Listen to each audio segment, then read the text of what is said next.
Hello and welcome to our online webinar with Andreas van Orten from Germany.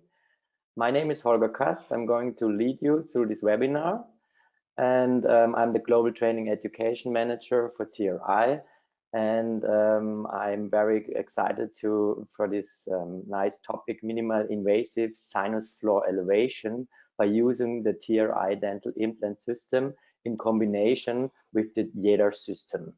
So before I pass the word to Andreas, I would like to take the chance and introduce you in our TRI philosophy and point out some topics of our tree performance concept. First of all, we are 100% Swiss-made implant system with the Swiss quality. So everything is made in Switzerland with a high quality aspect. The performance concept, I'm going to point out 2 points of it, of our 4 gold standards in the performance concept. Very important in the system is our simplicity. We are more or less 50% less components for all indications in your daily business. We have a really fair price, combining with other systems up to 50% less of price. And then there is the digital products, which we are having a really great portfolio for our digital workflows like CAD/CAM and guided surgery and so on. But today the topic is about sinus, minimal invasive sinus operation. So therefore I want to point out of our implant system the bone adapt, which you can see here. This is one important point of the system, and basically it describes the design of our implant. And so we have a tapered implant, which is for sure an important part for sinus operations. In the apex area, you see here a very radical thread design with a 45-degree angulation of threads, so to reach a high primer stability.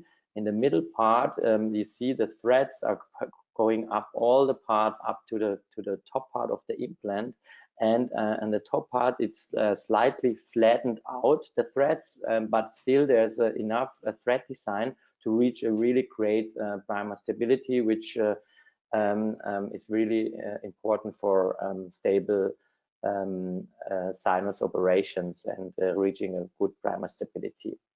And then there's the soft tissue concept, which is a unique concept which we have, and you can see here we have a concave area outcoming of the implant. So this narrows out the abutment just above the bone level, and so we reach a lot of more space, as you can see in these X-rays. Maybe here on the right side down there, the X-rays can show you the tissue situation. So the tissue can surround the implant and protect the bone, the crestal bone, from the crestal bone stays really stable because the tissue can protect the bone really nicely. And with this soft tissue concept, we started a nice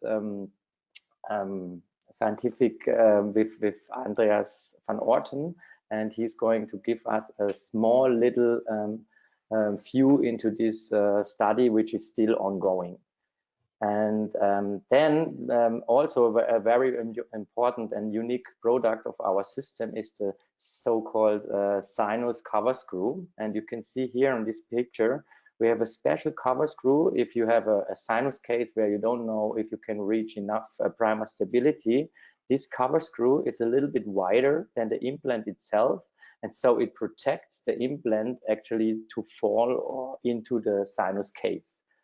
And then it's already on the time for me to pass the word to Andreas. Hello, Andreas. It's really nice to have you, and I'm going to have I think 45 minutes of great presentation and videos. And there's one thing more to say. If you have questions during the presentation of Andreas, please write those questions in your right side. There's a toolbar, and there you can write all your questions, and we're going to answer them after the first part of our webinar.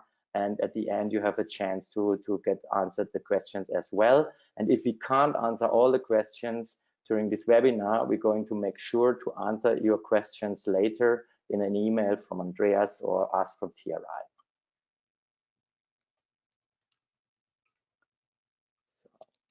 Hello, everybody, and thank you very much for joining us this afternoon. First of all, before we start the keynote, let me also say thank you, dear Tobias, for inviting me. It's really a pleasure.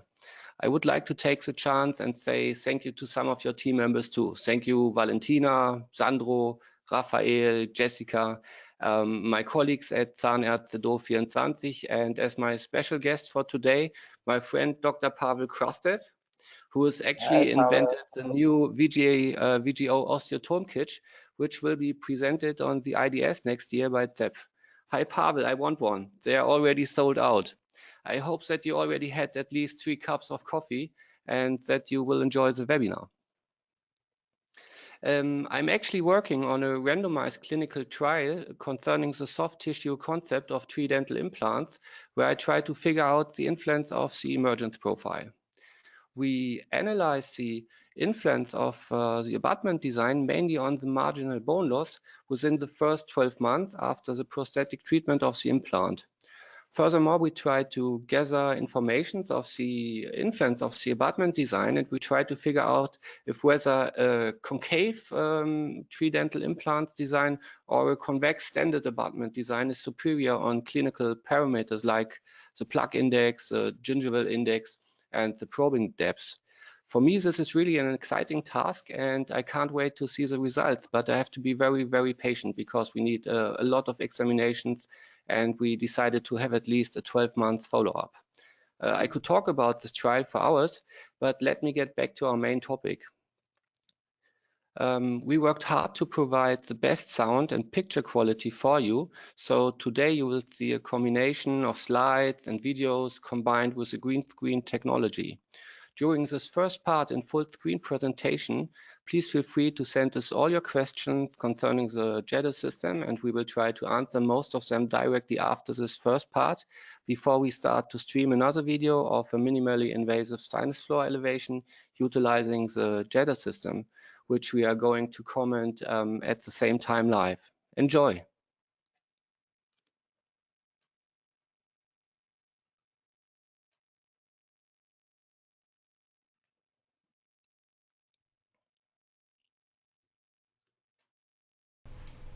The minimally invasive sinus floor elevation utilizing the Jeder system. The Jeder system was invented in Vienna, and I am an enthusiastic user since 6 years now. I am very interested in 3D template guided surgery and the prefabrication of prosthodontics too. And sometimes people ask me if it is really necessary to use these techniques in common treatment cases. Well, if you ask me, I would say yes, because the benefit for our patients is enormous. Let me just show you a typical case. In the region of the right upper molar, we only had a residual crestal bone height of 1 mm, and in the region of the second premolar 4 to 5 mm, which is, as far as the ITI treatment guide is concerned, a typical indication for a lateral window technique. When you take a look at the post-operative X-ray with the knowledge in mind that we had chosen a crestal approach, it is sometimes surprising for some people to achieve such an elevation without the necessity of a lateral window. What interests me most when I follow up with new surgical techniques is what are the main benefits for our patients. For example, less pain and a shorter period of time of inability to work. If you choose a classical approach for sinus floor elevations, the average length of inability to work is 5 working days. The decrease of the days of inability to work is enormous when you choose a minimally invasive crestal approach to an average of 1/5 of a day, which was investigated by Philipp Jesch in Vienna in 2013. This is an effect that I can confirm from my own experience. Did other authors come to similar results? Let us look at further scientific research.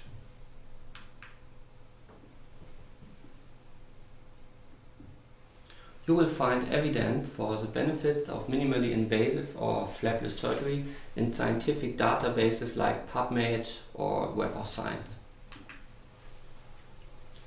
Taking into account the time that we have today, I have chosen one paper by Fortin et al., which was published in 2006. The main aspects in this paper on the effect of flapless surgery on pain are the following. You will find a higher number of patients who felt no pain at all. The overall number of painkillers taken by patients is lower. The number of tablets taken decreased in the group of minimally invasive surgery patients much faster compared to a classical approach. When it comes to the question which minimally invasive sinus floor elevation technique should be preferred, you are really spoiled for choice. There are so many techniques, we could talk about it for a week or two. I've tried most of these techniques and some of them are still in my repertoire. When you try to categorize them, you will find osteotome techniques, techniques utilizing special drills and burrs, piezo surgery techniques, etc. I find it so interesting that I am working on a systematic review at the moment, and I hope to finish it at the beginning of next year. Again, just as a matter of time, I will concentrate on my personal favorite technique, which allows to solve nearly every sinus floor elevation successfully. It is called the Jeder System, and I would like to provide some impressions of this technique for you. Enjoy!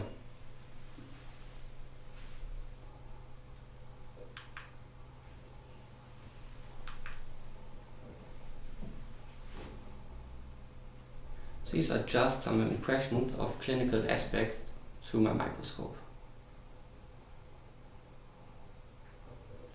We will talk later about the details, but as you can see, it is possible to get access to the sinus floor flapless.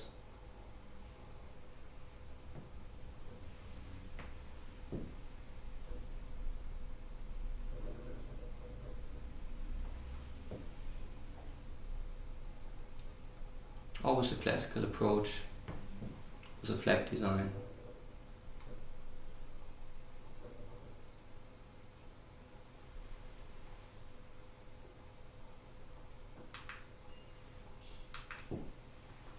The inventor of this technique is unfortunately not me. It is Dr. Klaus Eder from Vienna. Klaus is a lovely, nice guy, and I was able to have a look at the system and at this technique in Klaus' own dental practice in Vienna at the beginning of the decade for a week.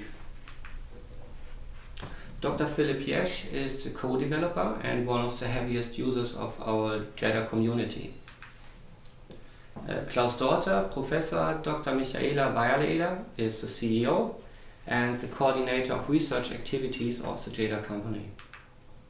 And if you need help or if you have further questions, please get in contact to Rainer Bandorf, who is also the contact person for first surgery support for new users of the system. Let us now have a look at the hardware.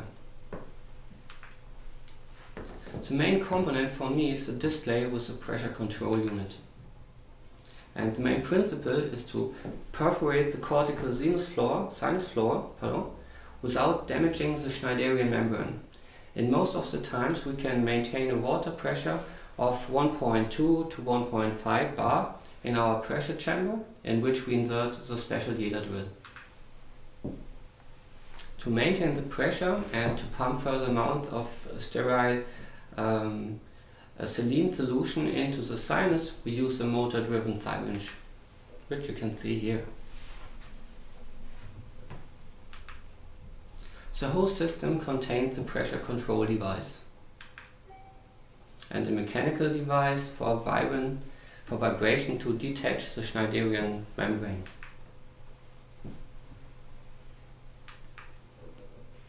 The motor-driven syringe is controlled by a foot pedal.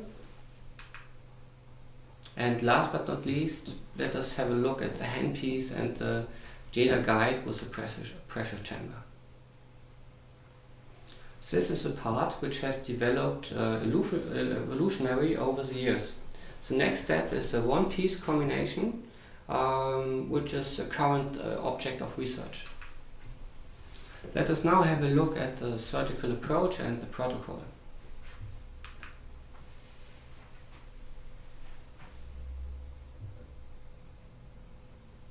On the photo on the left-hand side, you can see the so-called ATP punch, which stands for atraumatic tissue punch.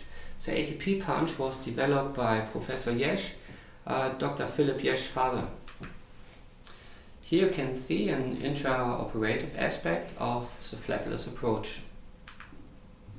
For those who prefer a classic approach, maybe in connection with any augmentative steps, for example bone augmentation or connective tissue grafts, or for those who prefer a better overview of the surgical site, it is also possible to have a classical approach with a flap.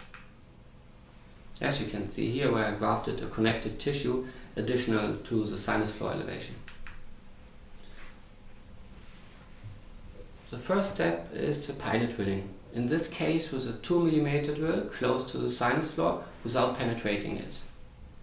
Our aim is to get as close to the sinus floor as 1 to 2 mm. On this photograph you can see the Jeder guide with a clear silicon sealing element which maintains the tightness of the pressure chamber against the soft tissue or the osseous structures when performing a flap procedure. This is a picture of the Jeder drill before it is inserted into the pressure chamber. I've prepared a video sequence to demonstrate the whole procedure for you.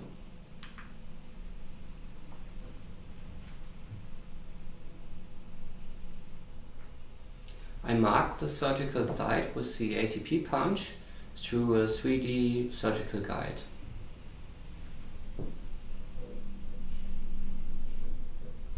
I take my time to remove my tissue punches properly because I often use them after the augmentation as a graft on the buccal side or set them back after the augmentation.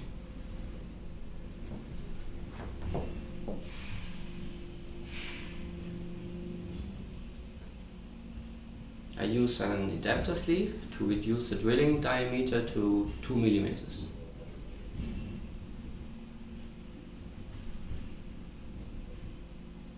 For the pilot drilling,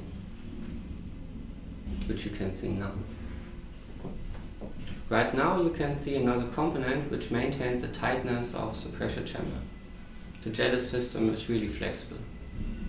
This is again the Jeder drill, and it takes a moment. Now we start to pump saline solution into the pressure chamber. We wait until 1.2 bar is reached and then I start drilling in a tapping mode.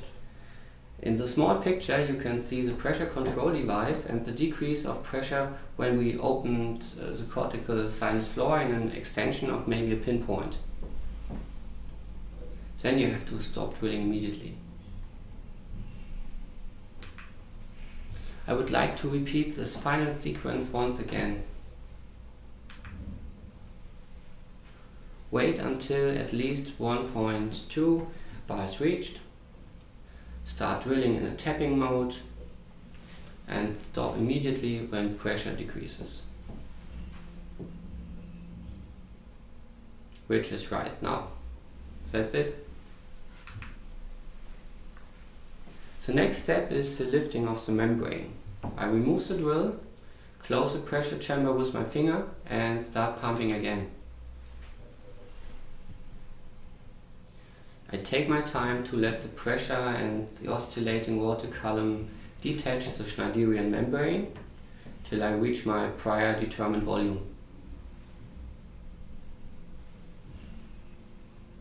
Which you can see in the video right now.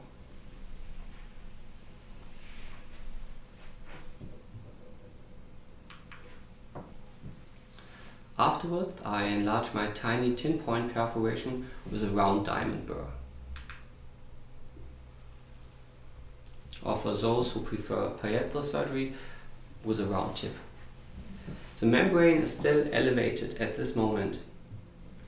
And then I pump back the saline solution out of the sinus. And you can see there are no air bubbles or anything like that in the hose.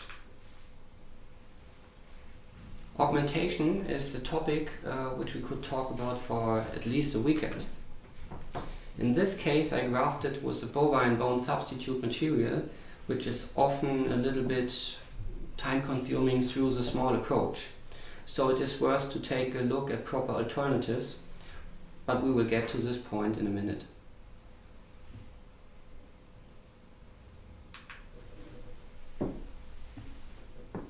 And finally, the implant placement. If it is possible to have a one-stage surgical protocol, place your implants right now. And here you can see a tridental implant and the tripod.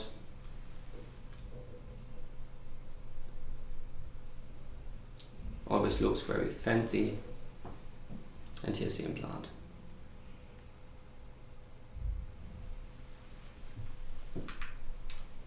Let us now take a second look at the augmentation alternatives. In the literature you can find evidence that if you can maintain the space, for example with an implant, a blood clot still itself can be enough for proper bone formation. What I often use as a bone substitute are APIF membranes when I can ensure that the implant is maintaining the necessary space. I learned this technique from Dr. Joseph Chocroun in Nice, and I recommend his courses together with two great surgeons, Jérôme Sommignon and Alain Sion-Prairie, a lot. It had been a very inspiring weekend in southern France for me. By just drawing some venous blood and using an easy-to-learn protocol, you will be able to produce your own bone substitute material for one-stage surgical sinus floor elevation procedures. In the video right now you can see a so-called big membrane.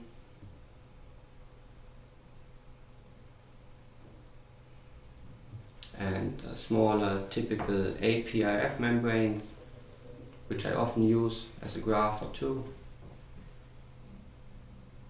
Lovely technique.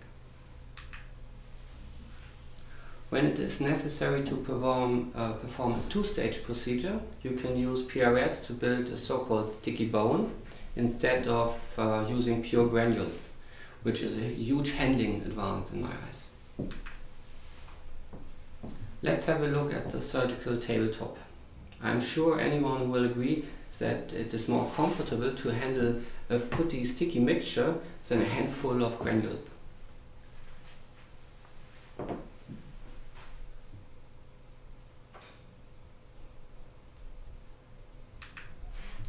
For those who do not like to draw blood or who do not like to invest in a new technology, it is worth to consider the use of cross-linked hyaluronic acids in one-stage sinus floor elevation procedures. It is really easy to apply, it has an antibacterial effect, and it is quite cost-effective. And here you can see the easy handling. It's very fast, very safe. For those who like xenogenic collagenated cortical cancellous granules, I have made a video of another product which is very easy to handle in combination with minimally invasive sinus floor elevation.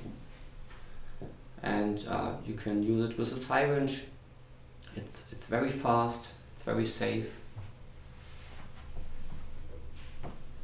And I personally made good experience with this bone augmentation substitute material. Let us now have a look at some clinical cases. The first case I would like to present to you is a healthy best ager who demands the best functionality and better hygiene conditions in comparison to a dental bridge which had to be removed.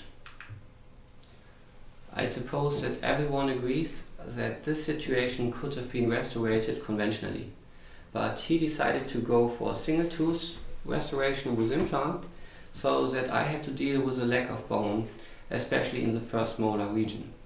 This need for augmentation is typically solved by a lateral window technique normally.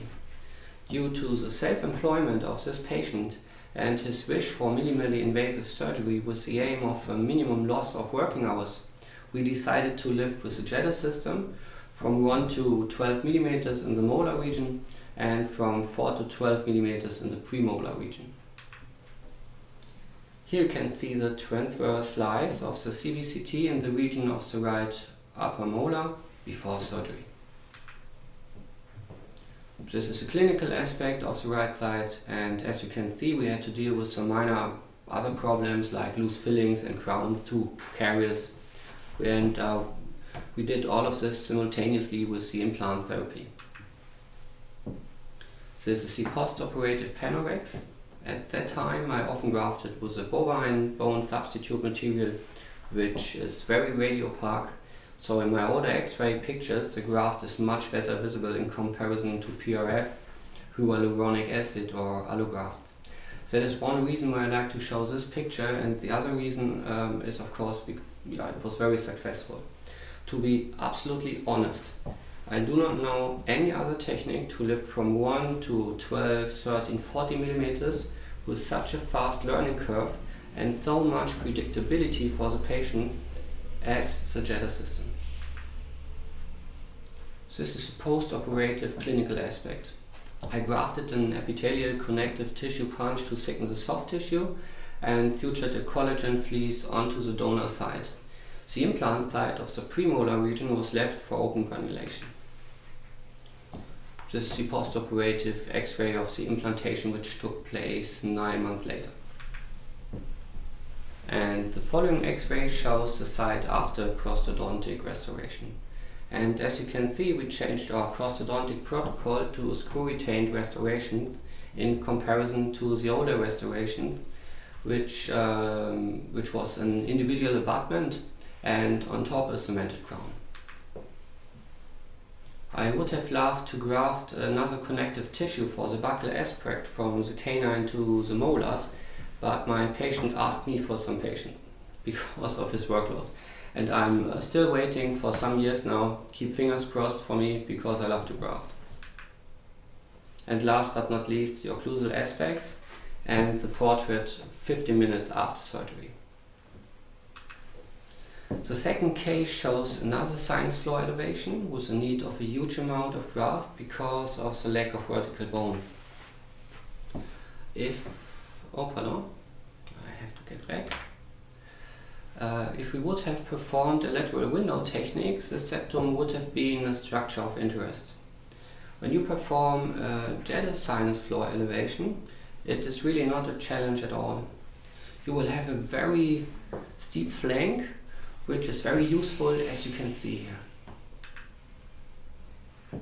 The graft is allogenic and mixed with IPRF, also known as sticky bone, and we will perform another vertical and horizontal guided bone regeneration on the crestal side with a plate from the FAST system. Again, the team around Dr. Schockun, but this is another topic.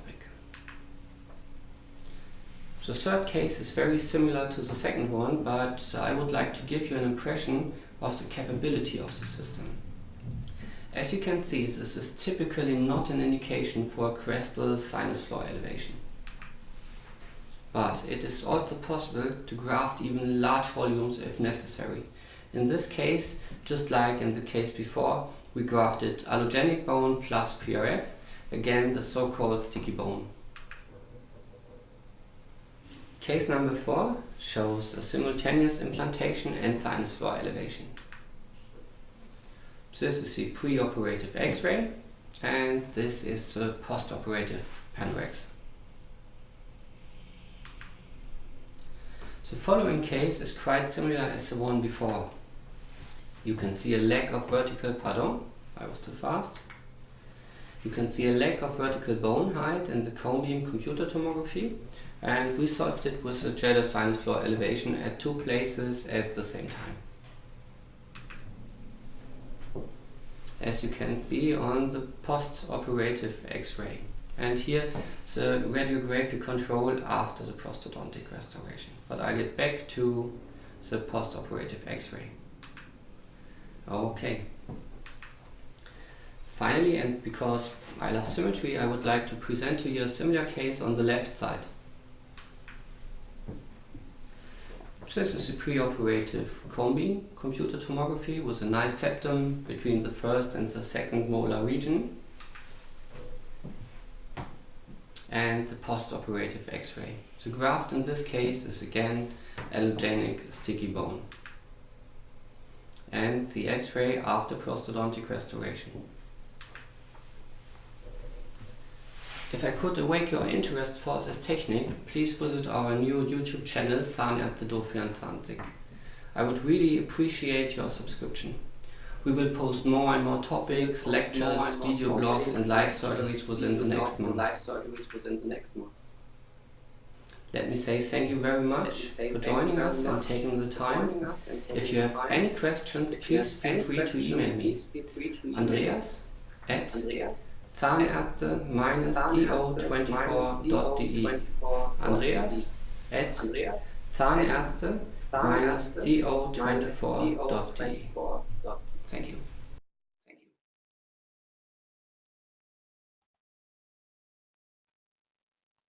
Okay. Thank you, Andreas, for this first part. We have now time for some questions and answers. Let me get back with my camera as well. Okay, hello. So, Andreas, we have a few very interesting questions from all over the world. Let me start with the first question from Dr. Silvio Serio from Argentina. He's asking, how often does perforations of the sinus membrane occur?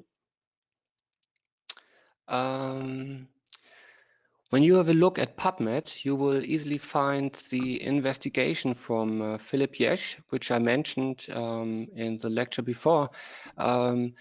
This paper was published in 2013. It's a case series with 20 patients and a follow-up of, I think, 1.5 or 2 years. And in this case series, microperforations occurred in 5% of the cases. After my personal experience, the number of perforations is much lower in comparison to a lateral window technique. If you have to deal with a perforation, you can close your minimally access and just get back after maybe 3 months or even later, or you can perform a lateral window technique. I would recommend not to try to inject more than 2 milliliters at each site and try to be very careful when you extend your first pinpoint perforation. And please be careful during augmentation with the granulous material. Okay, then there's a next question from Dr. Kumpula from Finland. How long do you wait in a 2-stage procedure before the implantation? Okay, it depends on the volume and type of bone substitute material and whether you can achieve a good primary stability of your implant. For example, the Tridental implant can often provide a very good primary stability, and whenever it is safe and predictable, I try to follow a 1-stage procedure to reduce the overall time of the treatment. Okay. And then there's a next question actually from Italy, from Dr. Loreto. Is immediate loading an option in combination with the Jeder system? This question goes a little bit in the same direction as the question before, I think. Whenever it is safe and predictable, I try to shorten the overall treatment time for the patient. I use a surgical motor which monitors my torque, and I love to use the M.Sc system. When my torque is above, let's say, 35 Newton centimeters and my M.Sc value is above 70, I start to think about immediate loading. But at the end of the day, I discuss it in every case with my patient, and they often rely and choose a more conservative and safe protocol because most of the Jeder lifts are in the molar region, and a fast aesthetic solution does not stand in the foreground for most of my patients. Okay, then there's one question. What's the talk you reach in an extreme case from Dr. Royce in Germany? Like, yeah. On the one hand, I try not to have a talk which is over 70 Newton centimeter, because you can heat the bone. And as far as the crestal ridge side is concerned, I try not to go beyond 35. And in the spongiosa, let's say up to 70, but very carefully, very slowly. On the other side, when I have a very loose implant, it depends a little bit on the situation in the mouth, the clinical situations. Can I close my flap?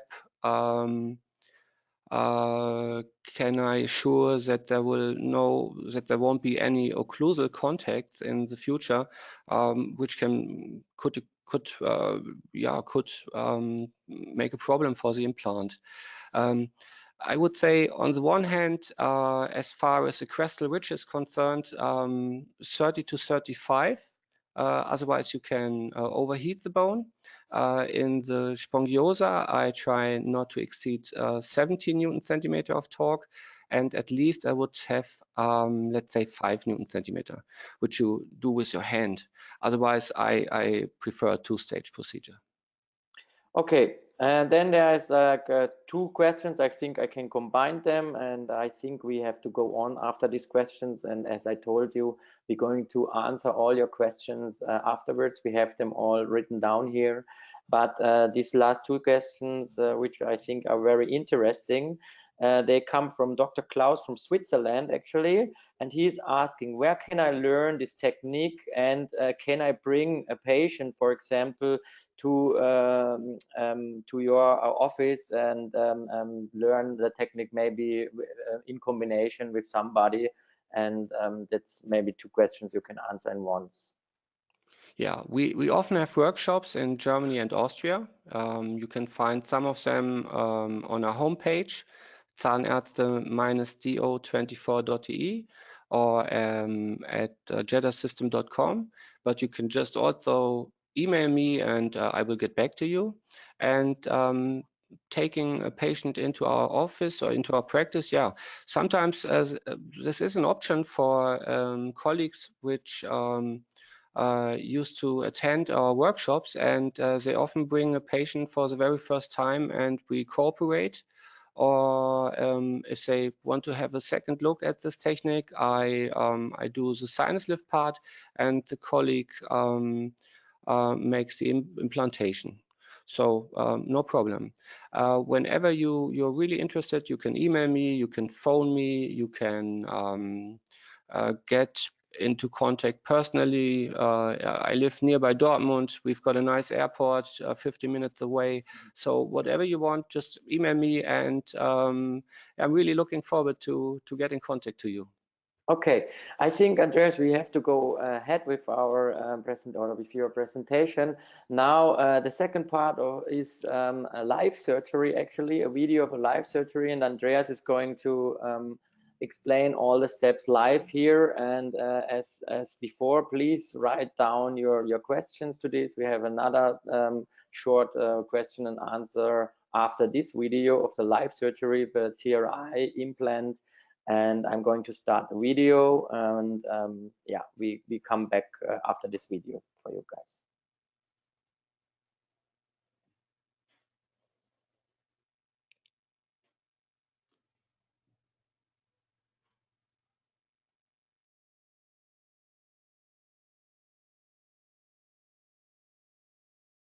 Right now, you can see the CBCT of a male healthy best ager. We had to remove teeth number 27, respectively number 15, and therefore plan to work with implants in the region 2.4 and 2.6, respectively number 12 and 14 for a screwed bridge. Due to a lack of vertical bone, we decided to work in a two-stage procedure. As you can see, there's an old residual root in between, which does not matter, and there are two septums. And even my colleagues who are specialized in endodontic techniques and tooth preservations preferred the surgical approach. The quality of the older restorations and the soft tissue situation is not perfect, but due to the time which is needed for the graft to mature, we decided to start early with the sinus floor elevation right after a short hygienic period. In cases in which I do not work with autologous bone, I like to combine my bone substitute materials with PRF preparations, as you could see in part 1. At the beginning of this sequence, you can see the vein light, which is really helpful to find veins. Right now, we are just drawing some blood and collect it in so-called vacuoles. The next sequence is going to be presented to you with a time lapse in quick motion, just to give you a short impression.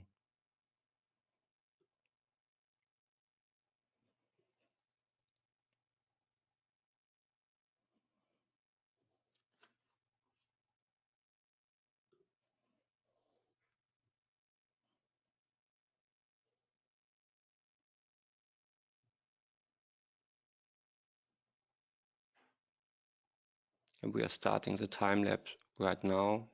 You can see different PRF preparations like APRF membranes and PRF liquids.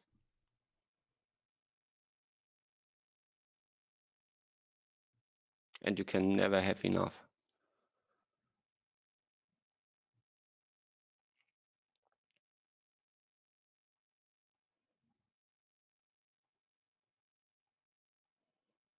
In real time, it's not that fast.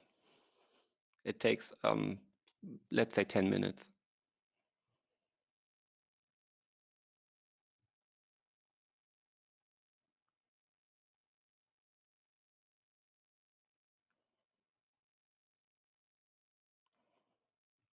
Right now, you can see the ATP punch.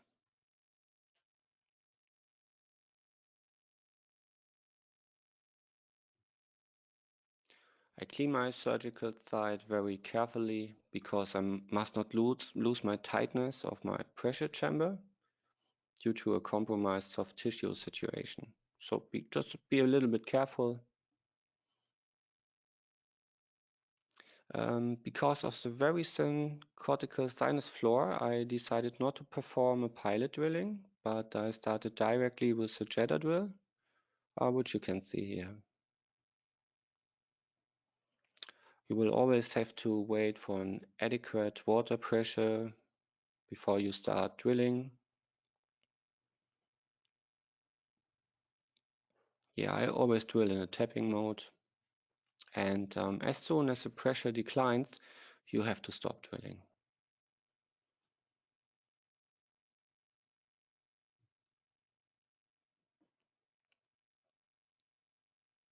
So this is a moment, just stop, relax, remove the Jeder drill.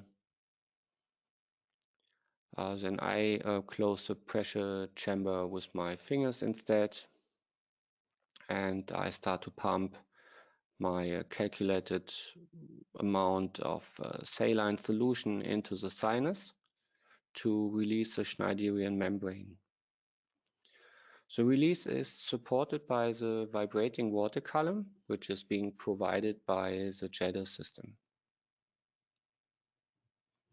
Afterwards, enlarge your tiny pinpoint perforation with a round diamond burr. The membrane should be still elevated at this moment. Then it's time to pump back the saline solution, which gives you another opportunity to prove the structural integrity of the Schneiderian membrane. In cases of larger perforations, it is likely to occur that you will see air bubbles instead of saline solution. It is also reasonable to perform a Valsalva maneuver by pinching one's nose shut while softly trying to press air out of the nose, but please softly.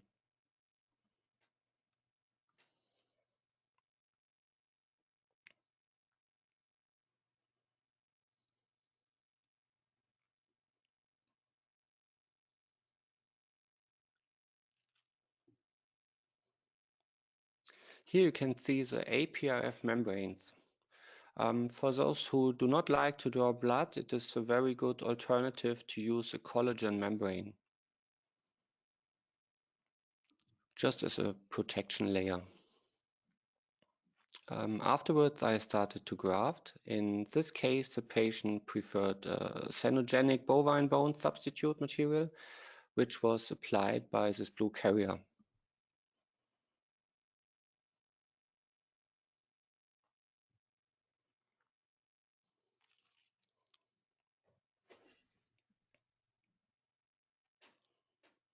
After grafting, we had to close our surgical site because of the need of a two-stage procedure. There are different methods, but I often used a soft tissue crunch from the palate, which I start to fix with a crossed suture and afterwards with interrupted sutures.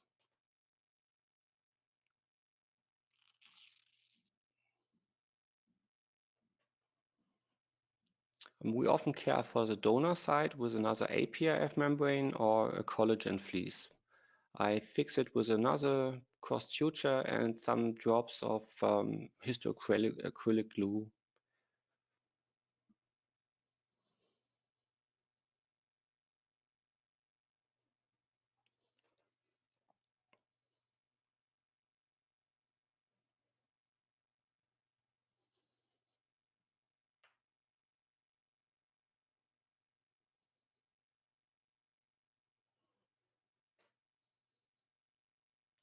This is a histoacrylic glue. Just a drop, just like in free gingival grafts. Even without a graft with histoacrylic glue is possible. And finally, I would like to show to you the pre-operative panorex, which is followed by the post-operative panorex. I'm sure that everyone will agree that we will have an easy implantation after the wound healing and after the maturation of the graft. Thank you for watching and taking the time. I appreciate it a lot. Yeah, thank you, Andreas, for this great video of this live surgery. You're welcome. There is only one little question. There was one question about the TRI system. If you, how do you like the TRI system for this type of sinus operations? To be absolutely honest, I've chosen the TRI system because of its abilities to perform even in these really difficult situations in sinus floor elevation procedures.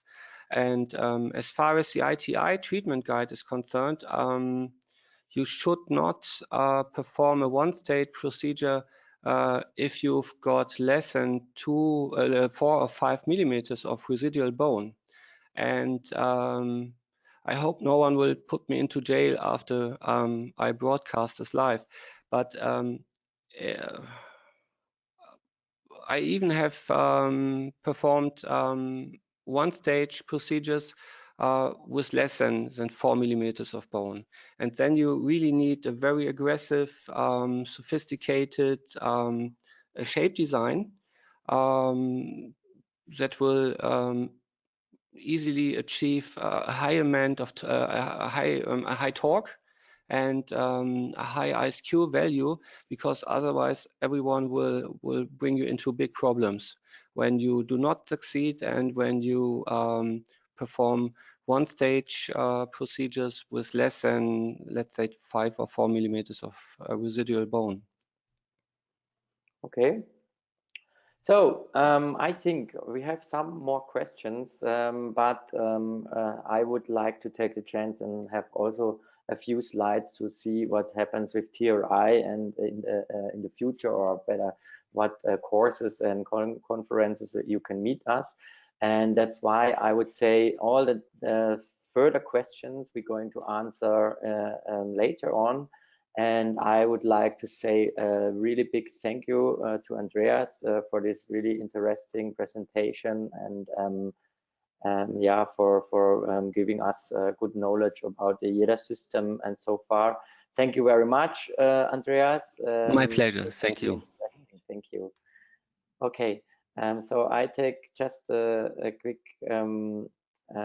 time to announce that we're going to be at the ERO in Vienna from the 11th to the 13th October. You can come and visit us and join us and see for sure really nice new products. We're going to have some very interesting stuff on our stage going on our booth going on. And also we have like a happy hour time, so come pass by and see what nice products we're going to launch there at the ERO. Then we have still some few seats left for a very interesting course, which it's already the 4th or 5th time. It's always updated and it's always busy, and there's like a few seats left for our advanced all-on TRI course, which takes place in Zurich this time in combination with a production site visit. It's going to take place on the 13th to 14th December this year. Feel free to contact us and be a part of this exciting course with Dr. Luis Bessa from Portugal. And then there's already in the next year, we're looking forward to being on the TRI Symposium in Australia. Really great place. I've seen it already last year. It's a beautiful place where we're going to do it, and it's going to be with Dr. Mario Steigmann and Dr. Homlei Wang, the art and science of implant therapy. And those both guys, they are both on the stage, and they explain their different ways of implant therapy.